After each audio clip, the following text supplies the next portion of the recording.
Nosso pai não voltou. Ele não tinha ido a nenhuma parte.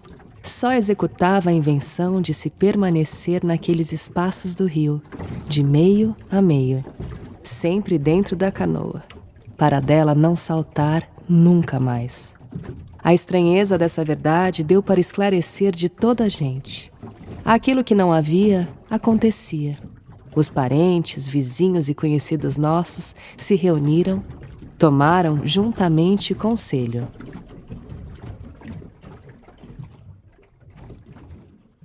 Oi, eu sou o Paulo Werneck. No conto A Terceira Margem do Rio, que o João Guimarães Rosa publicou no livro Primeiras Histórias, de 1962, o rio é um espaço em que se permanece de meio a meio e, ao mesmo tempo, nenhuma parte. A gente ouviu aqui um trecho da história na voz da Thier. E é essa bela história que inspira A Terceira Margem do Reno, o podcast de literatura em língua alemã e francesa e suas ligações com o Brasil. Oi, aqui é a Paula Carvalho. Como o Paulo ia dizendo, o rio surge como um lugar e um não lugar no conto. Vem daí a tamanha estranheza dos leitores diante do pai do narrador. Ele decide abandonar tudo para viver numa canoa, nas águas de um rio, habitando nesse espaço de interstício. Nesse episódio, vamos usar essa mesma estranheza para falar sobre cidades. Podemos dizer que a história das cidades e a história dos rios correm de forma mais ou menos paralela. As margens dos rios são espaços privilegiados para assentar terreno e formar os agrupamentos que dão origem às cidades. Estar perto de um rio garante água, energia, alimentação, escoamento, segurança e, por vezes, navegação. Não é à toa que diversas capitais são atravessadas por cursos de rios. As cidades também se movimentam que nem rios, por mais estranha que essa ideia possa parecer à primeira vista. O rio guarda, por exemplo, no sedimento dele, o rio ele vai correndo, ele vai depositando, ele vem lá dos Alpes, ele vai carregando muito material com ele. E esse material, ele vai recebendo material também em toda a bacia, as pessoas vão despejando coisas, ele vai, esgoto, enfim, e ele vai recebendo todo esse material dentro da bacia. Uma parte desse material acumula. Aonde que ele acumula? No sedimento, naquela lama que fica no fundo do rio. E esse material vai acumulando, então você vai ter camadas em cima de camadas, e cada uma dessas camadas representa um tempo histórico do rio. Então, se você cava fundo num sedimento desse, você vai acabar pegando informações de coisas que aconteceram na bacia do Reno, coisas históricas que aconteceram ali. Então, se você cava naquele sedimento e pega uns sedimentos mais profundos, você vai ver, por exemplo, a época do início do desenvolvimento industrial, o início do grande desenvolvimento daquelas cidades ali naquela região. Esse é o ecólogo Vinícius Farjala, que já apareceu no episódio anterior do nosso podcast, falando justamente sobre o rio Reno. Aqui ele explica uma das possíveis relações entre o rio e a memória. O rio é formado por camadas e camadas de sedimentos. Por isso, é possível encontrar diferentes tempos históricos no material acumulado. Ainda mais em um rio tão grande quanto o rio Reno. Na grande seca que aconteceu em 2022 na Europa, o nível dos rios baixou, e assim foi possível avistar as chamadas Pedras da Fome. É isso mesmo, são pedras que, em outros momentos de seca ao longo da história, muitos séculos atrás, foram marcadas com inscrições que funcionam como alertas ou recados sobre as consequências de mudanças climáticas para a humanidade. Por exemplo, a falta de alimentos que se segue às grandes faltas de água. Uma dessas pedras, de 1606, que foi vista nesse ano no rio Elba, diz: "Se você me vir, você vai chorar." As cidades também podem ser entendidas pelas diferentes camadas de história que se acumulam dentro do mesmo espaço. Mas não é necessário escavar o asfalto ou a terra para encontrar esses diferentes tempos. Prédios, pontes, ruas e casas datam de momentos diferentes, abrindo as portas para outras épocas, numa combinação intrincada entre espaço e tempo. E não estamos falando só de pedras, tijolos e concreto, as construções propriamente ditas. Os diferentes usos das edificações ao longo da história também compõem uma espécie urbana de estratigrafia, que é o nome daquelas representações gráficas das camadas geológicas de um determinado terreno. Uma praça pode ser uma arena de manifestação e protesto, mas também um espaço para as crianças brincarem e também, infelizmente, o lugar que pessoas usam para dormir. Ou então pode simplesmente fazer parte da nossa vida, só porque a gente gosta de dar uma paradinha por ali para sentar num banco num dia de calor, conectando a nossa geografia pessoal com a geografia mais ampla do espaço urbano. Neste episódio, as diferentes relações entre cidades e rios vão ser o nosso fio condutor. A gente vai fazer uma incursão pelas cidades através das literaturas em língua francesa e alemã. Vamos procurar essa estranheza dos lugares de absoluta transição. E não é por acaso que estamos falando da terceira margem. E também vamos procurar a possibilidade de revelar novas camadas de história debaixo das águas dos rios. A nossa primeira parada é Paris. Vamos ser guiados pela escritora francesa Annie Ernaux, Nobel de Literatura em 2022, e pelo escritor e cineasta marroquino radicado na França, Abdellah Taïa.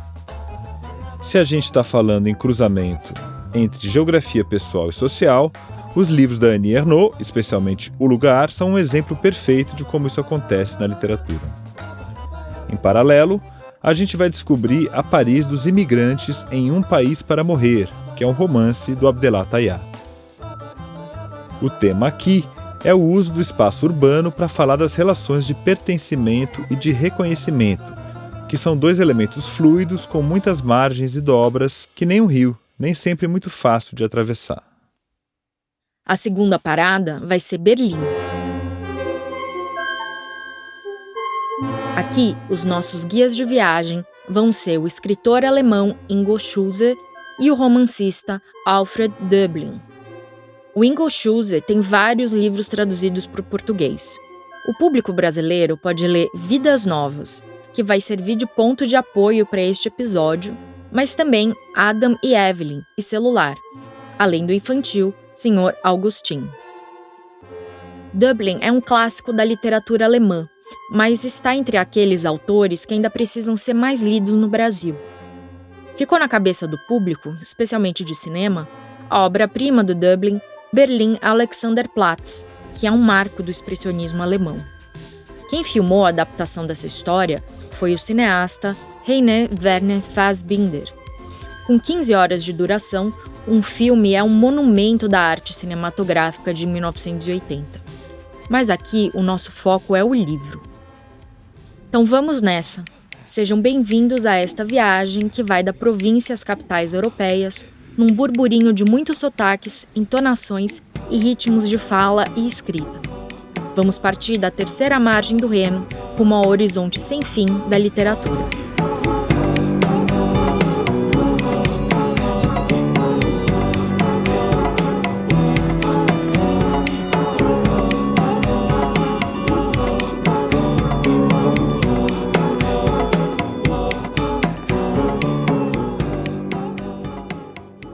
Ninguém precisa ter ido até Paris para habitar essa cidade, ao menos na imaginação.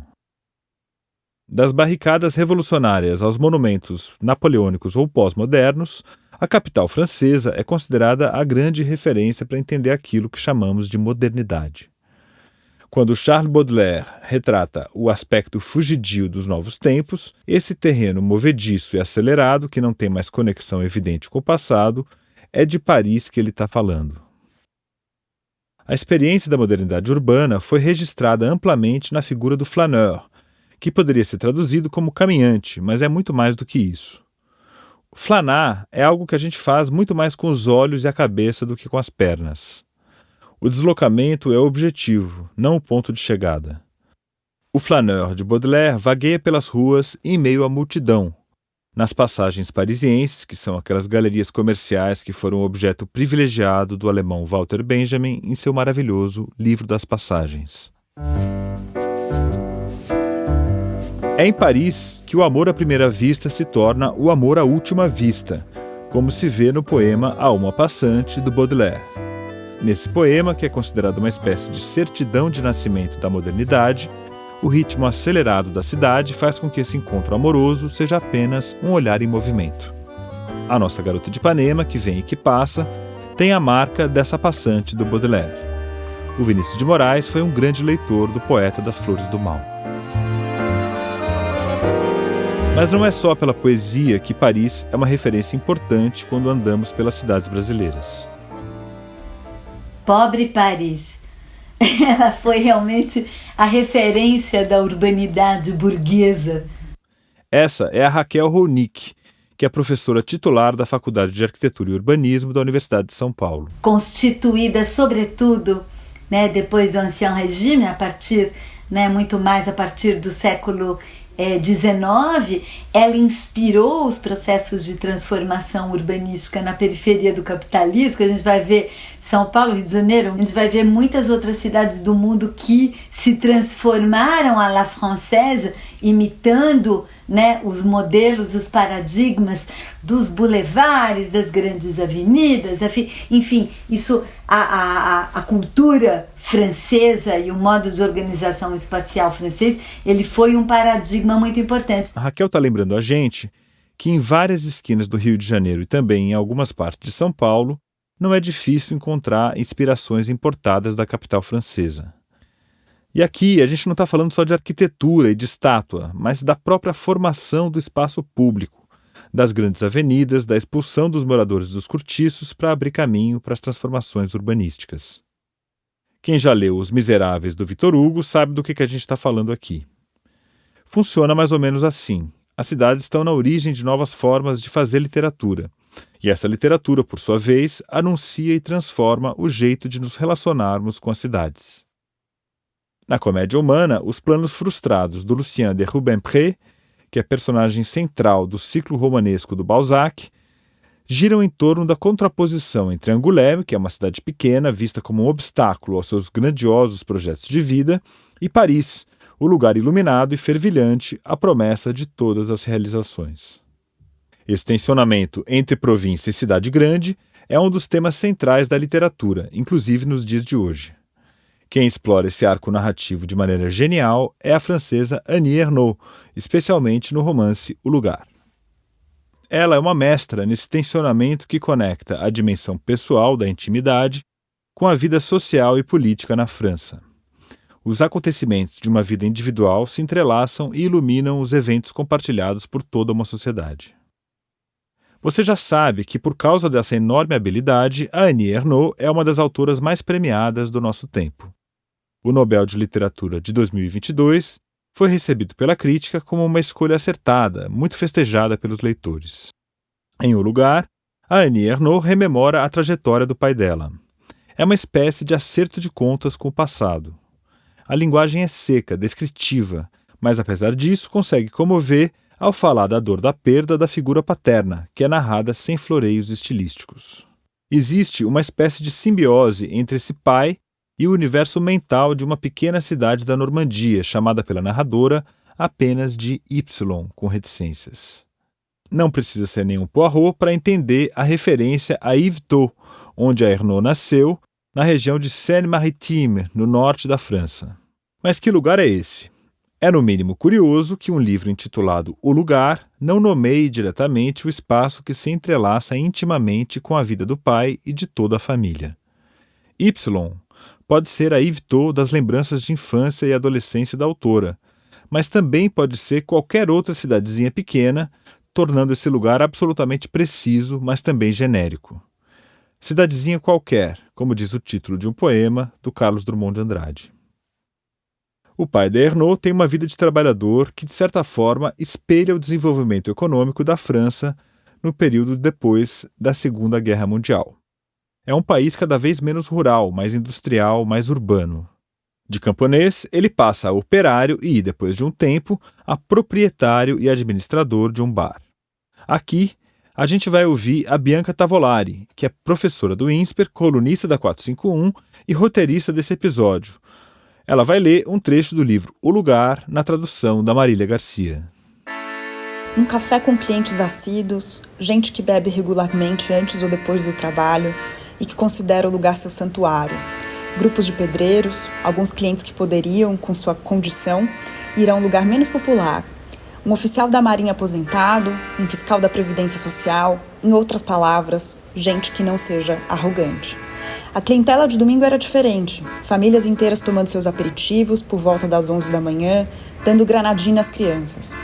À tarde, vinham os idosos do asilo, que ficavam livres até às 6 da tarde, sempre felizes e ruidosos, entoando músicas românticas. De vez em quando, era preciso curar a bebedeira deles, levando-os para tirar uma soneca em um dos galpões do pátio, em cima de cobertores, antes de poder mandá-los, de modo apresentável, de volta às freiras. O café aos domingos representava, para eles, uma espécie de família. Meu pai tinha consciência de exercer uma função social necessária, de oferecer um lugar de festa e liberdade a todos os que, segundo ele, nem sempre tinham sido assim, mesmo que não pudesse explicar claramente por que eles haviam ficado daquele jeito.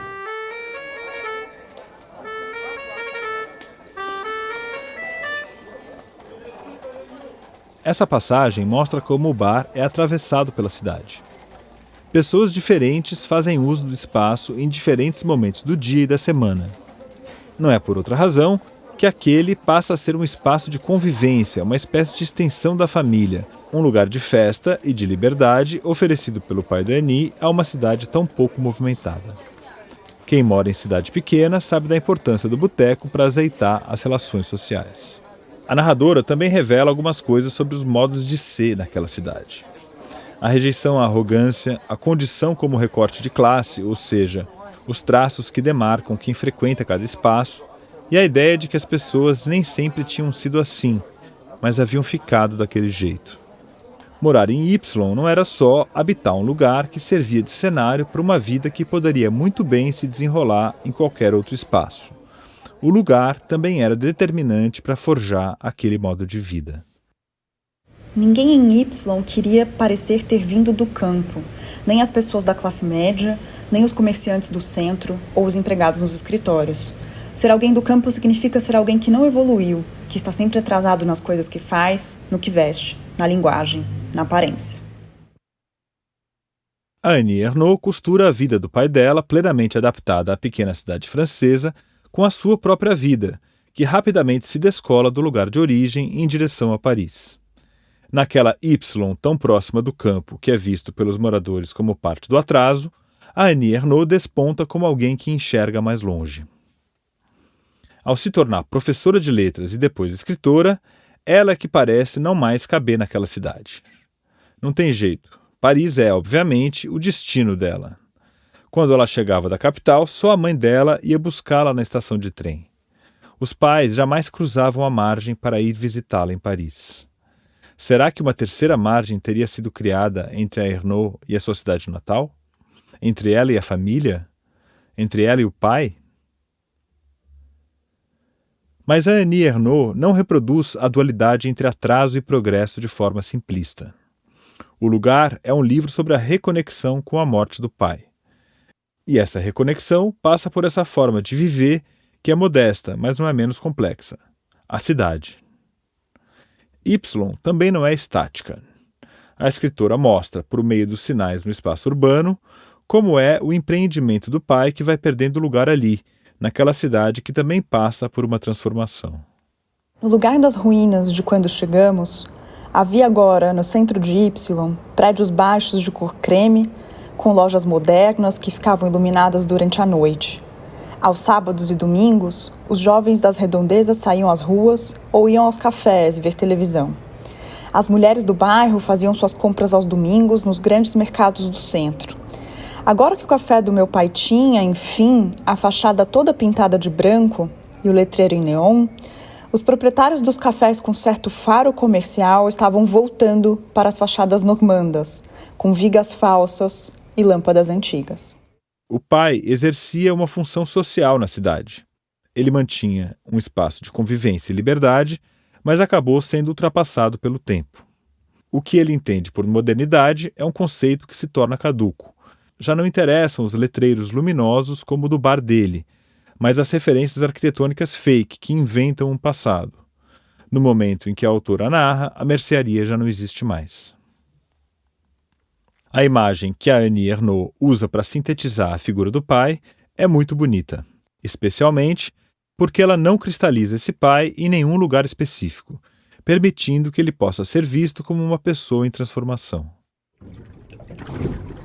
Ele me levava para a escola em sua bicicleta, barqueiro entre duas margens, debaixo de sol e chuva.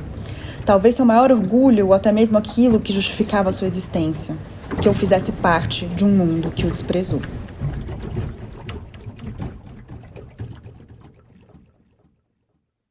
Barqueiro entre duas margens. O pai da Annie Ernaux nos lembra do pai da terceira margem do rio. À sua maneira, cada um se isola em sua canoa. Se lá a figura do pai decide habitar um interstício de meio a meio dentro de uma canoa no rio, permanecendo na mais absoluta transição, a barca do pai da Annie Ernaux conecta os pontos, liga as margens entre os dois mundos que são também representados por duas cidades. O pai da Annie Ernaux tem a generosidade de fazer essa ponte, ainda que ele mesmo tenha sido desprezado pelo mundo que a filha habita. Quando as transformações aceleram a vida na cidadezinha normanda, o pai também se vê descentrado na própria casa. Já não está mais lá o quadro de referências seguro para uma vida centrada no trabalho. O rio também aparece como elemento de transformação interna dos pais da Ernaux. Aos domingos, davam uma volta de carro para não ficarem embrutecidos. Seguiam pelo curso do Sena, onde outrora ele havia trabalhado, andavam no quebra-mar em Dieppe ou Fécamp.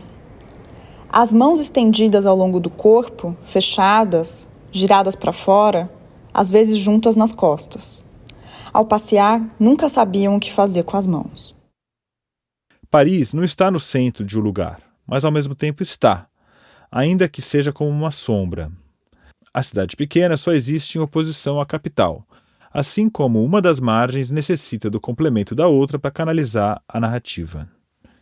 Assim, essa história autobiográfica ganha seu curso. O rio Sena cria as condições para que o pai da Annie Ernaux possa ser barqueiro.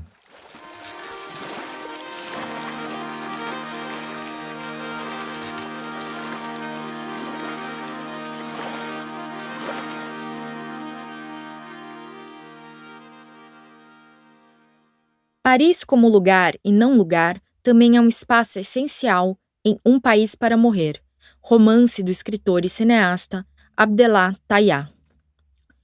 Também de caráter autobiográfico, o livro se aproxima da capital francesa de uma outra margem, diferente da de Annie Ernaux, o lugar do imigrante. De origem marroquina, nascido na cidade de Salé em 1973, o autor é radicado na França desde 1999. Além de escritor, ele é um dos editores fundadores da primeira revista de literatura gay em árabe. Aqui, o contraste não é entre a província e a capital. Em Um País para Morrer, o contraste se dá entre a capital francesa e as cidades do mundo árabe. O ponto de partida, e também de chegada, é o outro lado do Mediterrâneo, que é aquilo que a gente chama, aqui no podcast, de terceira margem. Eu acho que é muito importante a gente entender isso, porque senão a gente não entende o tensionamento em relação à presença do imigrante na cidade europeia. Vou explicar.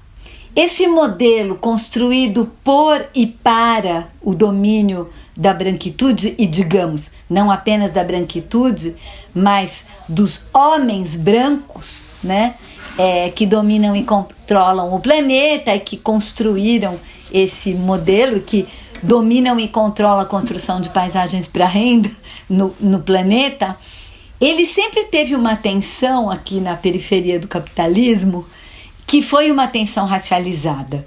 Por quê? Porque ao mesmo tempo esse modelo de cidade urbanizada, chique, à la francesa ou à la americana, né? Tanto faz, ele sempre foi, na periferia do capitalismo, um modelo para poucos. Para Raquel Ronick, o imigrante não cabe no modelo de sociedade e de cidade na Europa.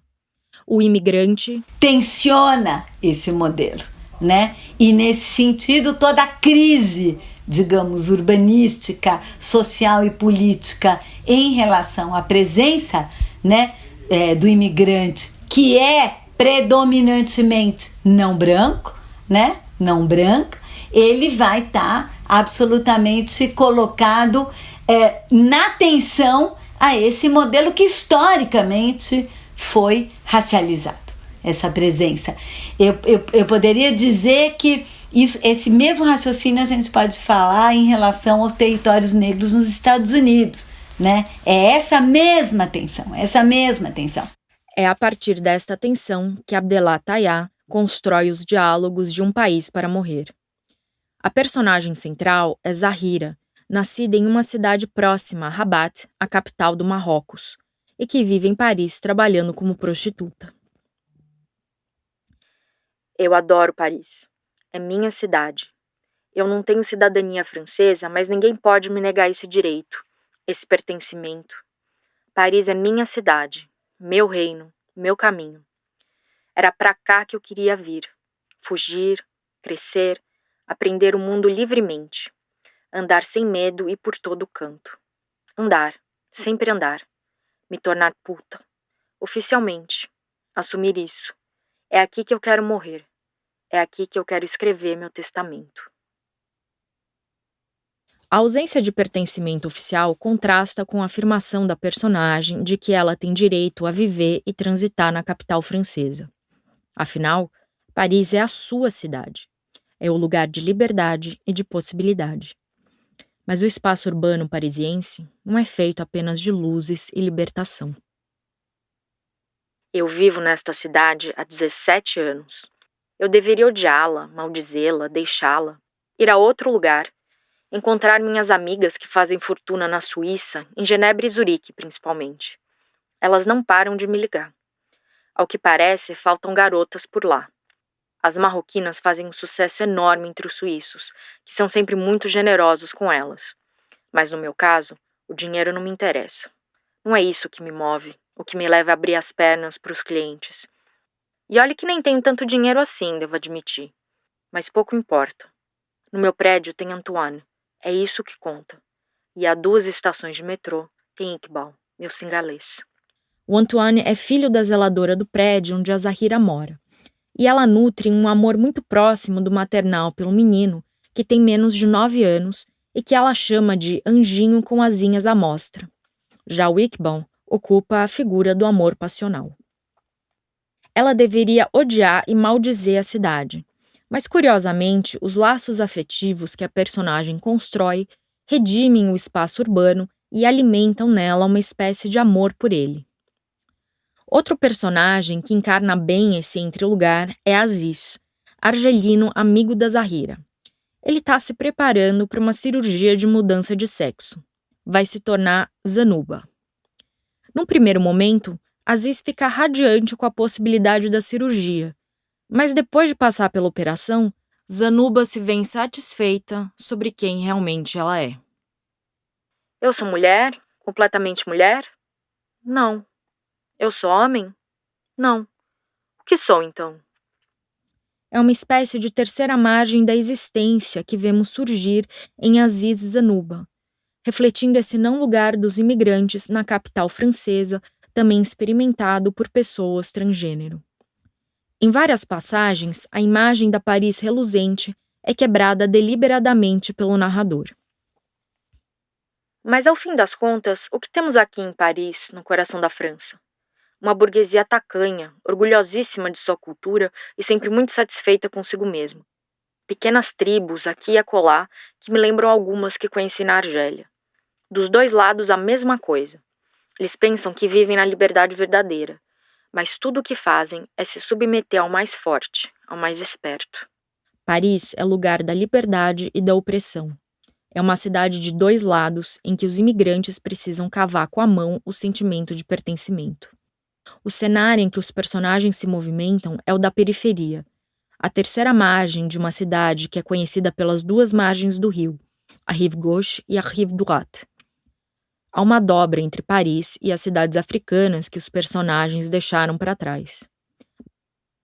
Mas há também outra dobra, interna à cidade, que mostra a clivagem entre quem já pertence e quem precisa lutar constantemente por este reconhecimento.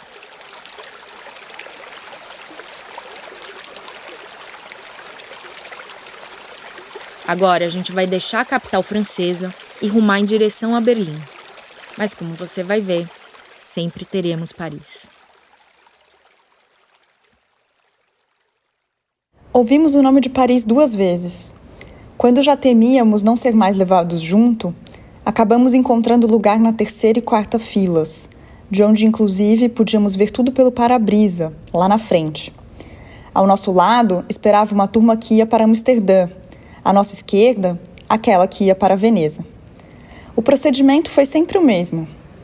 Primeiro foram distribuídos documentos de identidade da República Federal da Alemanha, nos quais tudo estava certo, inclusive nome e endereço. Até mesmo a altura e a cor dos olhos procediam. Na fronteira com a França, essa era a ordem. Deveríamos levantar os documentos de identidade e nos comportar discretamente, seja lá o que quiseram dizer com isso. Esta passagem é do romance Vidas Novas, do escritor alemão Ingo Schulze, e foi lida pela Bianca Tavolari, que você já ouviu aqui lendo trechos da Annie Ernaux. Ele ainda não ganhou o Nobel e não sabemos se vai ganhar, mas também é um autor muito premiado. Vidas Novas foi finalista do Deutschen Buchpreis de 2006 e em 2021 Schulze ganhou o Preis der Literaturhause na Alemanha, Áustria e Suíça. Talvez por dar rosto literário à Alemanha após reunificação, o Günter Grass, um dos maiores autores alemães do século XX, chegou a dizer que o Ingo Schulze é nada menos do que um escritor épico. Vidas Novas é um romance epistolar sobre a juventude de um personagem que encarna o espírito destruidor do novo mundo. A clivagem entre as cidades do lado oriental e ocidental de Berlim nos ajuda a entender a transformação da capital alemã após a queda do muro que dividiu a cidade e o mundo entre 1961 e 1989. O livro tem uma estrutura peculiar. O Ingo Schulze se apresenta como mero organizador da correspondência do empresário Enrico Thümer, que depois tem o nome germanizado para Heinrich Thümer, e não como o próprio autor dessas cartas. Schulze pretende se esconder em uma figura menor, digamos assim. É sempre prudente desconfiar do narrador, ainda mais quando ele anuncia explicitamente que vai sair de cena, como acontece no livro. As cartas são do marcante ano de 1990. A primeira delas, datada de 6 de janeiro, quase 2 meses depois da queda do muro, é o primeiro ponto em uma rede de transformações de Enrico. Ele é um jovem morador de Dresden, na Alemanha Oriental, e dono de um pequeno império de negócios marcados por uma série de fraudes. Aqui temos um trecho de uma carta datada de fevereiro de 1990, endereçada a Vera, irmã de Enrico, que esteve em Paris um pouco depois da queda do muro. O Enrico menciona outros 2 personagens, o enteado Robert e a amiga Micaela. Verótica, sim, estivemos em Paris, pelo menos podemos dizer isso. Domingo, às 9 horas, já estávamos de volta. Estamos vindo de Paris, anunciou Robert a uma vizinha na escadaria do prédio. Em vez de se mostrar surpresa ou de fazer perguntas, ela olhou para Micaela e para mim com ar de reprovação, como se tolerássemos as mentirinhas da parte de Robert. Como é possível entrever, esta não é qualquer viagem a Paris. Era um acontecimento. O muro impunha restrições de liberdade e ao direito de ir e vir. Mas então, por que a vizinha de Enrico não se espanta com aquele anúncio efusivo? Simplesmente porque ela não acredita que aquilo seja verdade. Hoje em dia, corriqueira e realizada sem maiores burocracias, dar um pulo de Berlim Oriental a Paris no fim de semana era algo inconcebível naquela época. Mas a imagem que fica são as cenas de saída da Alemanha. Filas de ônibus tendo como destino diferentes cidades da Europa Ocidental. A análise implacável dos documentos de viagem, com dados pormenorizados e orientações expressas sobre comportamento no exterior, são os símbolos do mundo que Enrico e seus parentes deixavam para trás. Um país dividido entre 2 blocos. 2 margens, talvez? Paris é uma experiência sensorial em que tudo se apresenta como novo. Paris, despertada e transformada nos berros da feira, já oferecia a primavera à venda em pleno mês de fevereiro. Toquei caixotes de fruta, corrimãos de metal, paredes de prédio, trincos de porta. Assim como os alunos colegiais em dia de excursão, não há outro caminho senão absorver toda a experiência, da arquitetura ao traçado das ruas, das vitrines às xícaras de café. É uma Paris muito diferente da que vimos sob os olhos de Annie Ernaux e Abdellah Tayyah. As margens a serem cruzadas são outras. O rio passa entre as cidades da Alemanha Oriental e a capital francesa. Há ecos de uma promessa de modernidade em Paris, tal como vimos em O Lugar, de Ernaux. Mas existe também um deslocamento. As vidas novas que dão título ao livro são caracterizadas não apenas pela mudança de regime político, mas a dinâmicas culturais ou modos de vida associados ao capitalismo e ao comunismo. Assim como Annie Ernaux e o Abdellah Tayyah, o Ingo Schulze também narra uma história de transformação que pode ser lida nas entrelinhas da cidade, ou seja, nas mudanças estruturais do espaço urbano. Mas o Enrico Thürmer, seu personagem principal, encarna uma figura fáustica. O Fausto é aquele personagem arquetípico que faz pacto com um demônio e se adapta muito bem a essa nova vida, principalmente no que ela tem de mais cruel e dominadora. Uma coisa parecida também pode ser vista na comparação entre as cidades orientais e ocidentais das Alemanhas divididas pela Guerra Fria. No lado ocidental, as ruas eram aquecidas subterraneamente, os postos de gasolina nunca fechavam e, uma vez que as pessoas no ocidente não sabiam o que poderiam fazer de mais bonito, voltavam a revirar, por mera brincadeira, as ruas que haviam acabado de asfaltar. Em todas as lojas, sobre todas as portas, havia uma propaganda piscando, motivo pelo qual as noites ficavam claras como o dia e tomadas por um trânsito maior do que o nosso durante as manifestações de maio. Mesmo assim, no lado ocidental, sempre se conseguia um lugar vago no bonde, no ônibus ou no trem. No lado ocidental, a gasolina cheirava como perfume e as estações ferroviárias eram parecidas com jardins tropicais, onde se oferecia frutas maravilhosas aos viajantes. Osten soava céu nublado e ônibus e mina de carvão. Westen, as ruas asfaltadas, com postos de gasolinas envidraçados, terraços com bebidas de canudinha e música, com vista para um lago azul. Cidades com nomes como Cottbus, Leipzig ou Eisenhüttenstadt simplesmente não podiam ficar do lado ocidental. E, por outro lado, como soavam de modo diferente os nomes La, Karlsruhe, Friburgo ou Garching. O narrador idolatra as cidades ocidentais e seu modo de vida. Mais do que isso, ele quer adotar esse modo de vida, quer deixar seu antigo modo de vida para trás. Na verdade, quer deixar sua própria persona para trás, tornando-se poderoso, uma espécie de encarnação da racionalidade capitalista. Assim como uma pessoa que se deixa levar pelo turbilhão violento de um rio, o personagem principal quer chegar à outra margem o mais rápido possível, usando todos os artifícios disponíveis para fazer a travessia. Em mais uma viagem, desta vez a Berlim, temos outra descrição sobre controles de documentos e pontos de checagem na fronteira. Dias depois, entregamos os livros em Berlim e almoçamos nas proximidades da editora Henschel. Percorremos nosso velho caminho, portanto. Não fizemos como eu havia imaginado, seguindo o trecho de asfalto de 3 pistas junto a Mischendorf e dobrando em direção a Berlim Ocidental.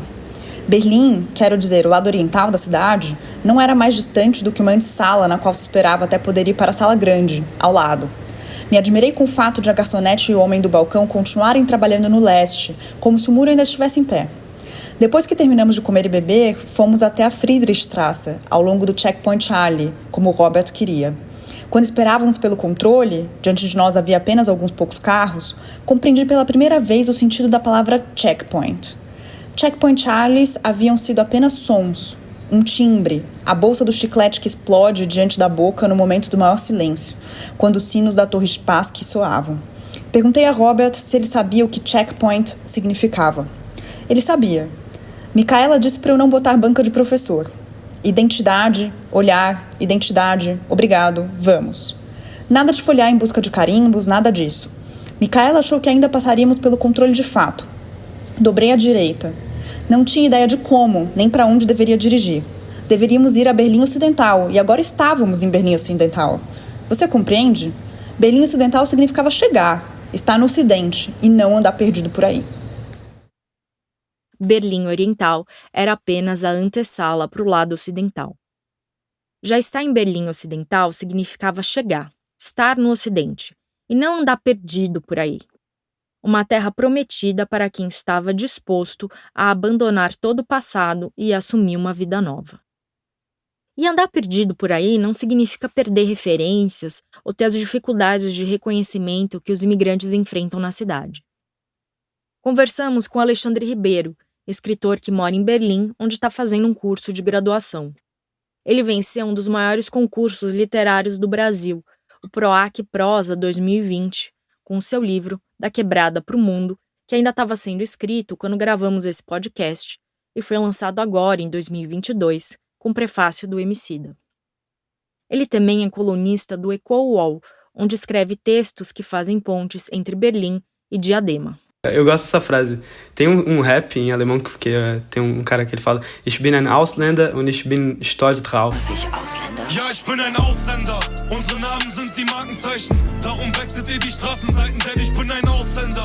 Laufe durch Gassen und Seitenstraßen, sitze im Benz oder am Streifenwagen. Ja, ich bin Eu sou um estrangeiro, eu tenho muito orgulho disso. Ele fala isso numa música. É um rap e tal, porque tem um lance aqui que é a cultura dos turcos, né? Os imigrantes com Türkisch Hintergrund. As pessoas que têm uma migração familiar vindo da Turquia, elas têm uma comunidade muito forte entre si e elas carregam muito esse lance de serem vistos como imigrantes, mesmo tendo nascido na Alemanha. E foi com esse grupo de pessoas que eu fiz morada aqui na Alemanha, que eu me encontrei. É como se, por ter crescido num gueto do Brasil, eu fui procurar os guetos da Alemanha também para me fazer sentir mais confortável. Então, eu desde que eu cheguei aqui, o meu melhor amigo, ele é um sul-africano. Depois eu conheci um outro melhor amigo que é um turco. Depois eu conheci um outro melhor amigo que veio da Nigéria. E a gente sempre vai tendo essa vivência de estrangeiros, esses corpos estranhos no mundo, mas que no final das contas se encontram, infelizmente, nas opressões. Assim como em Paris, ser um migrante em Berlim é estar entre duas margens, sem um pertencimento claro. Alexandre fala de um lugar de ir e vir. Tem uma coisa que eu acho que é muito interessante na minha história e na história de muitas pessoas pardas do nosso Brasil, é que nós somos produtos de uma história brasileira, que é uma história de embranquecimento, que é uma história de tentar apagar a história da população negra. E eu me encontro num lugar que é muito esquisito no mundo, que eu sou uma pessoa negra de pele clara. Isso quer dizer que eu me sinto desconfortável quando eu estou perto de pessoas negras de pele escura, porque eu tenho noção do meu privilégio na questão do colorismo. E aí é muito engraçado, porque quando eu estou perto dos alemães, eu vejo nitidamente o quanto eu sou muito escuro para estar naquele grupo. E quando eu estou perto dos meus amigos estrangeiros africanos, eu vejo o quanto que eu sou claro para estar perto desses grupos. Então, acho que ser pardo também me coloca nesse lugar de ir e vir, de caminhar entre esses grupos e também entender a beleza de cada um deles, assim. Esse lugar entre duas margens também encontra expressão na relação com os rios. É incrível de eu ter a oportunidade de olhar para o Rio Reno e ver como ele é magnífico, como ele é brilhante, como ele é cristalino nos meus olhos. Só que ao mesmo tempo essa cristaleza, eu diria, ela vem num preço muito forte a se pagar. Pelas pessoas que vêm desses países de terceiro mundo que estão sendo oprimidos, elas têm noção de que aquela água cristalina, ela também foi feita com muito sangue e muito suor de outros povos. Então eu tenho noção bastante disso, sim. Eu fico encantado com a beleza da Alemanha, mas ao mesmo tempo eu sempre preciso reexaminar esse espaço onde eu estou. E entender também que o nosso mundo é muito belo, entretanto ele pode ser muito cruel. Narrada em primeira pessoa, a experiência do Alexandre foi apresentada no livro Da Quebrada pro Mundo. Ele mostra pra gente que as dobras de uma cidade podem ser muitas e que esse lugar de não pertencimento tem diversos contornos diferentes.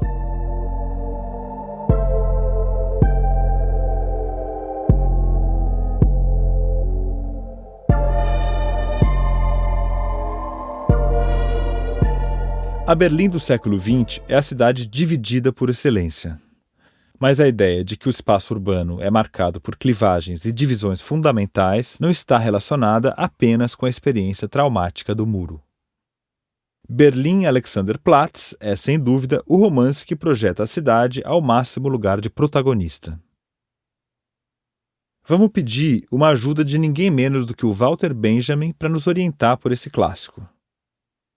Vamos ver o que ele diz no texto A Crise do Romance, de 1930, que foi publicado em português na coletânea Obras Escolhidas.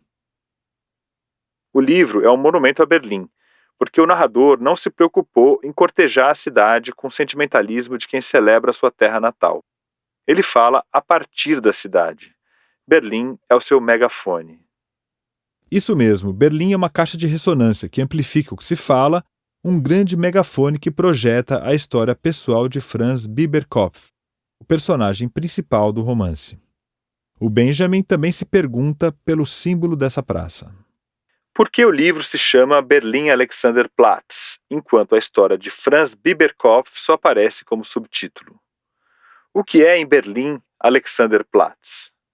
É o lugar onde se dão, nos últimos 2 anos, as transformações mais violentas, onde guindastes e escavadeiras trabalham incessantemente, onde o solo treme com o impacto dessas máquinas, com as colunas de automóveis e com o rugido dos trens subterrâneos, onde se escancaram mais profundamente que em qualquer outro lugar as vísceras da grande cidade, onde se abrem à luz do dia os pátios dos fundos em torno da praça Jorgenkirch e onde se preservaram mais silenciosamente que em outras partes da cidade.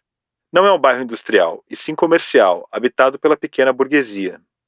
No meio de tudo isso, o negativo sociológico desse meio, os marginais reforçados pelos contingentes de desempregados. Biberkopf é um deles.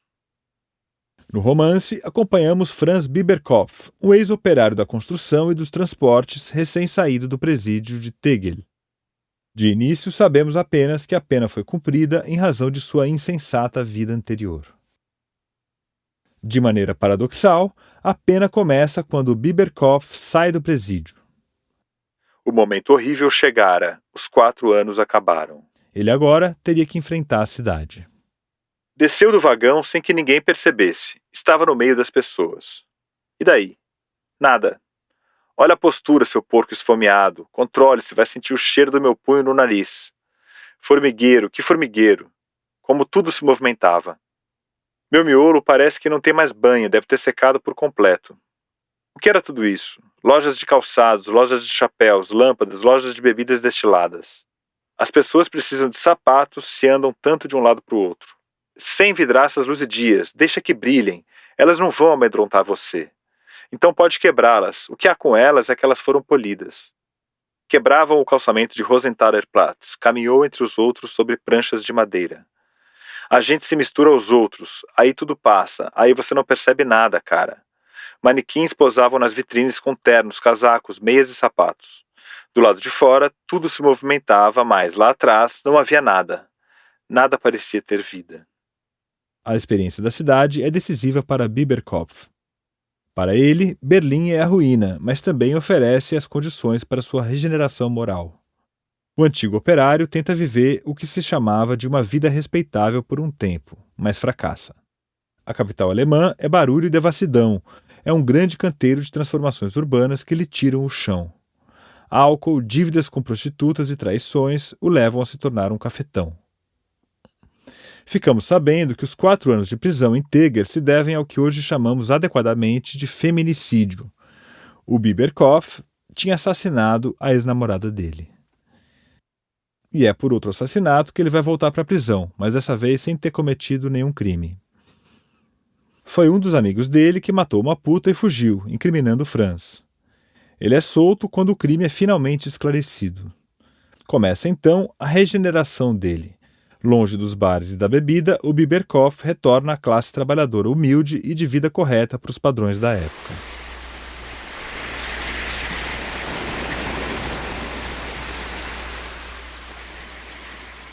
Se a história de Biberkopf lembra as provações bíblicas de Jó, a trajetória do Enrico Turmer em Vidas Novas é a mais próxima de uma virada de chave. Ele ganha um perfil dominador, numa conciliação com o espírito do tempo, de um capitalismo avassalador sem nenhum tipo de regeneração ou redenção moral. Nas 2 margens do rio turbulento que foi o século XX em Berlim, Turmer e Biberkopf ganham vidas novas. E é no espaço urbano que essas vidas se expressam e se tensionam, funcionando ao mesmo tempo como relógios e bússolas no compasso das entrelinhas da cidade. Esse foi o 2º episódio de A Terceira Margem do Reno, o podcast sobre literatura em língua alemã e francesa. No próximo episódio, que vai ao ar daqui 2 semanas, a gente vai ver como é que a melancolia surge em alguns textos publicados na literatura em língua alemã e em língua francesa. A Terceira Margem do Reno é um podcast feito em correalização pelas unidades do Rio de Janeiro e de São Paulo do Goethe Institut, pela Bibliomaison e Escritório do Livro da Embaixada da França no Brasil e pela Associação 451. Eu, Paulo Werneck, sou o responsável pela direção geral. O roteiro desse episódio é assinado por Bianca Tavolari. Eu, Paula Carvalho, sou responsável pela coordenação do podcast e pelo tratamento do roteiro. A produção ficou a cargo da Ashley Calvo, com apoio da Mariana Shiraiwa. O André Wung fez a edição, a sonorização, a trilha sonora, a finalização e a mixagem desse episódio. A direção de locução é da Thier, que também fez a leitura do trecho do conto A Terceira Margem do Rio. A arte de todos os episódios é feita pelo artista J. Miguel. A distribuição é feita pela Rádio Novelo, com a Juliana Jäger e a Fecris Vasconcelos. E tudo isso foi feito com o apoio imprescindível da redação da 451. As gravações para este episódio foram feitas com apoio técnico do estúdio Rosa Flamingo. Na ordem, foram lidos os seguintes trechos. A Terceira Margem do Rio, de João Guimarães Rosa, que faz parte do livro Primeiras Histórias, que saiu pela editora Global. O Lugar, de Annie Ernaux, publicado pela editora Fósforo, com tradução de Marília Garcia. Um País para Morrer, de Abdellah Tayyah, que saiu pela editora Nós, vertido para o francês por Raquel Camargo. Vidas Novas, de Ingo Schulze, lançado pela editora Kozak Naif, em tradução de Marcelo Baques. A Crise do Romance, de Walter Benjamin, em Obras Escolhidas, da editora Brasiliense, com tradução de Sérgio Paulo Rouanet. Belin Alexanderplatz, de Alfred Doblin, da editora Martins Fontes, foi traduzido pela Irene Aron. Até o próximo episódio. Au revoir! E auf Wiedersehen!